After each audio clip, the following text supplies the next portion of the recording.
22 run where you can just trust those guys any point in the game? I just these guys have been here a long time, so I trust them. Whether it's 22 or it's just I think a continuity and a familiarity that I have with them and vice versa. And when we get those kinds of performances collectively from that number of players, that's what it takes.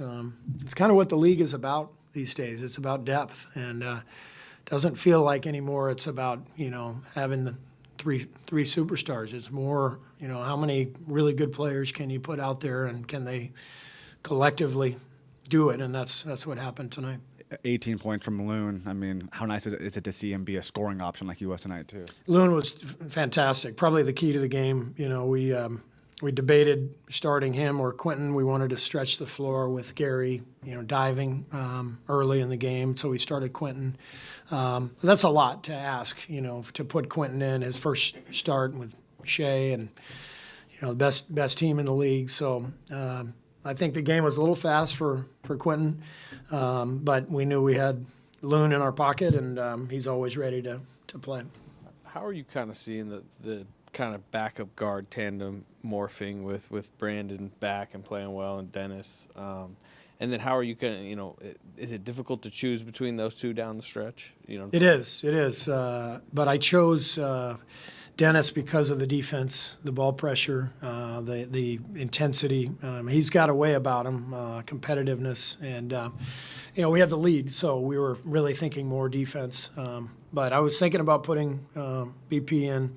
I love those guys together. It's really nice to bring them off the bench together because they can both handle the ball and they feed well off of each other. Guilherme Giovannoni from ESPN Brazil. You guys gave 30 assists in 40 made a basket. It was the part of the plan of the game, this extra. Just scrapped and gave us great minutes, and I could go up and down the roster, but it was kind of a vet game. Loon, Gary, Kyle, Wiggs, all these guys just came through. Dennis was amazing. Second half, especially defensively, and so our guys came up big against best team in the league. So it's a great win. How much did you need this? Did this group need this type of win? I think this group, we know they're capable, and what we saw early in the year was not a mirage. You don't just fall into that. But we, watching the tape of the OKC game that we played on the road early in the season when we were rolling, you could just see a bounce in our step. There was a look in our eye, and I didn't see that tonight early in the game. We've struggled to play with that bounce and that confidence here the last month or so. So it's great to see us fight through that and then kind of reach that state in the second half where you could see the belief, you could see the energy, and felt like we captured that again. And now we got to sustain it, obviously. Buddy did not give you much in the first half, played just that one stint. Did you think about not starting him in the second half? And then he comes out, hits those 2 shots, 4 assists, I think, in that stint. Yeah. What did that kind of opening of the third quarter mean to you? Well, I didn't think about not starting him. Even when Buddy doesn't make shots, he pulls defenders with him. There's a sense that the game is making sense because it's catch and shoot. If he's open, he's shooting. I know, he hasn't been making them consistently lately, but there's a flow to the game when he's out there. So I thought his 2 hoops early in the third were really important. Then he had the pass to Loon for the dunk, off the pin down. So Buddy gave us a huge lift in that third. Steve, was that like the quintessential GP2 game? Like he seemed to play defense, rebound, made some good passes, hit shots. Is that like the ideal of him? Yeah. That's why Gary is so crucial to our team and to our success.